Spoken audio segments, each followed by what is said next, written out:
191. Aspas. Mas primeiro importa que o Evangelho seja pregado a todas as nações. Fecha aspas. Marcos capítulo 13.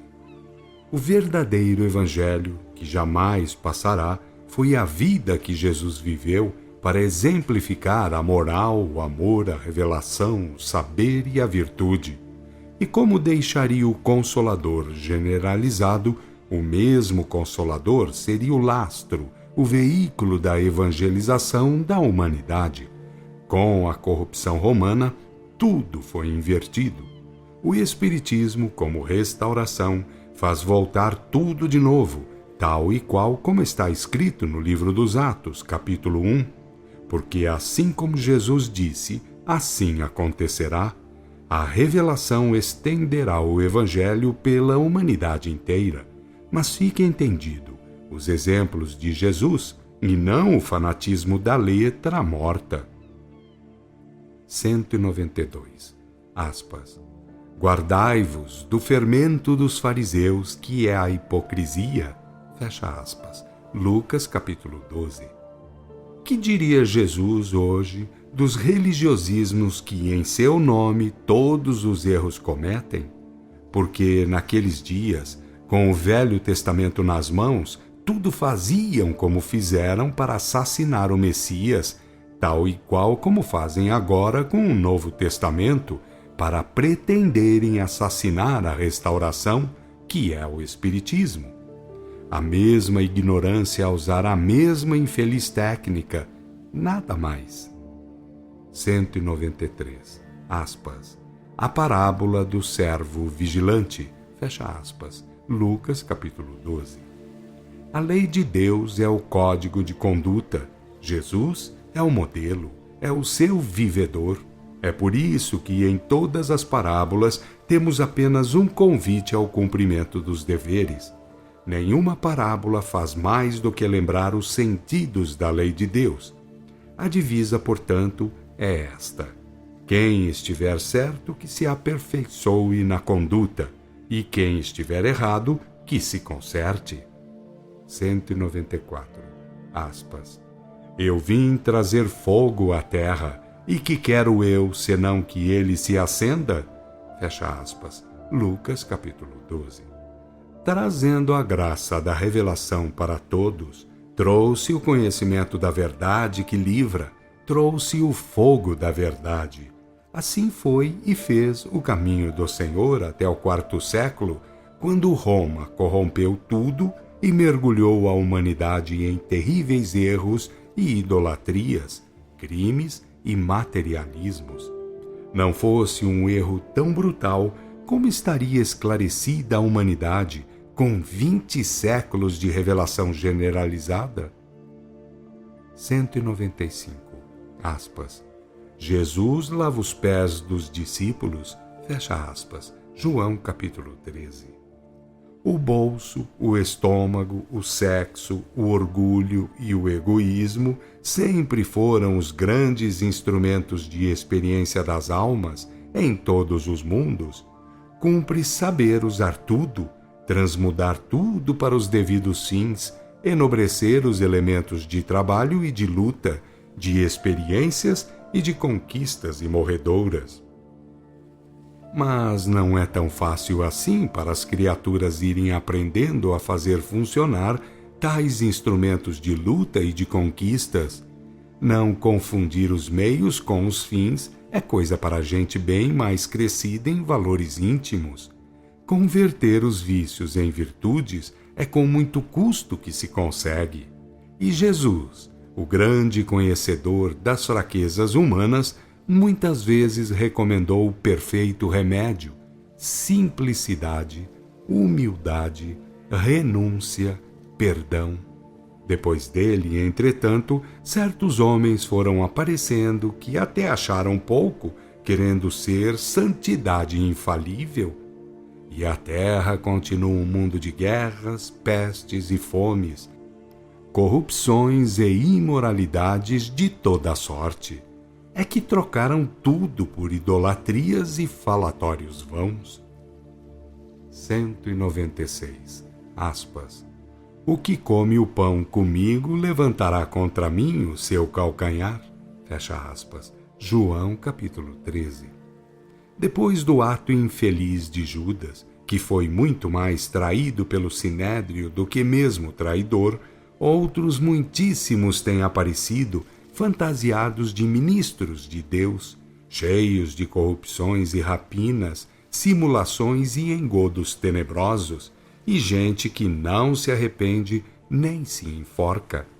Tudo transformaram em nobiliarquia e comércio, qualificando o batismo de revelação de coisa de Beelzebu, para poderem livremente iludir governos e povos. 197. Aspas.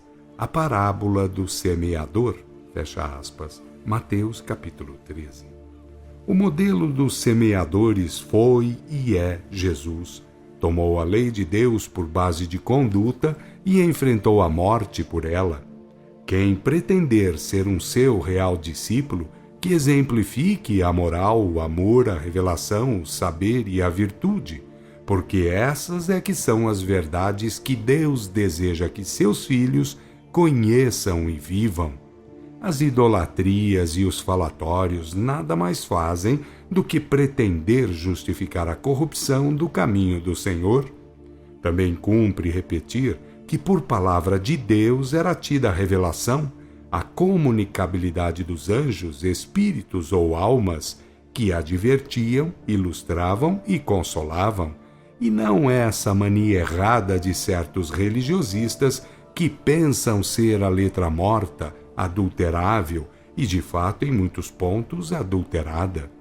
Se fosse para deixar letras ou escritos, Jesus não deixaria o Pentecoste vivo, a graça da revelação generalizada. Ele sabia escrever e teria escrito. 198.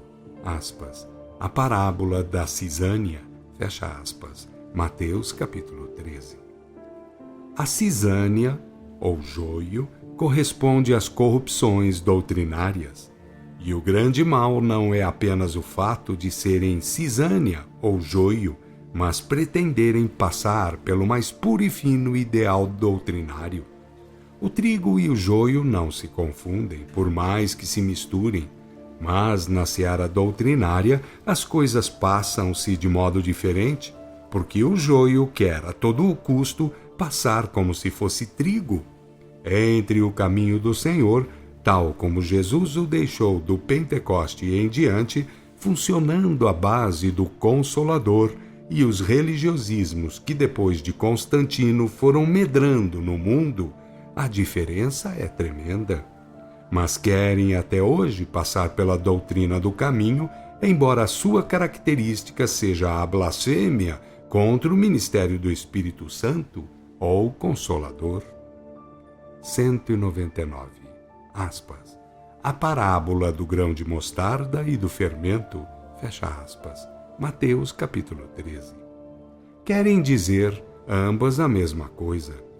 É a evolução da centelha espiritual, é a marcha do crescimento íntimo, é a cristificação do espírito. Depois de atravessar os reinos inferiores, ingressa na espécie hominal e vai realizando a união consciente com o Pai Divino, onipresente. Não é ligação com um Deus exterior e individual, mas sim com o Deus que é Espírito e verdade, infinito em todas as virtudes, para assim ligado participar da divina ubiquidade. Com a desgraça feita por Constantino, a revelação foi perseguida e o caráter iniciático do caminho do Senhor desapareceu, forjando uma civilização ignorante, materialista, brutal e sensual. Do profetismo é que sempre veio a verdade. O espiritismo é o retorno ao profetismo generalizado, para que a humanidade venha a conhecer e a viver a verdade que livra. 200. Aspas. Tiago, José, Simão e Judas. Fecha aspas. Mateus capítulo 13.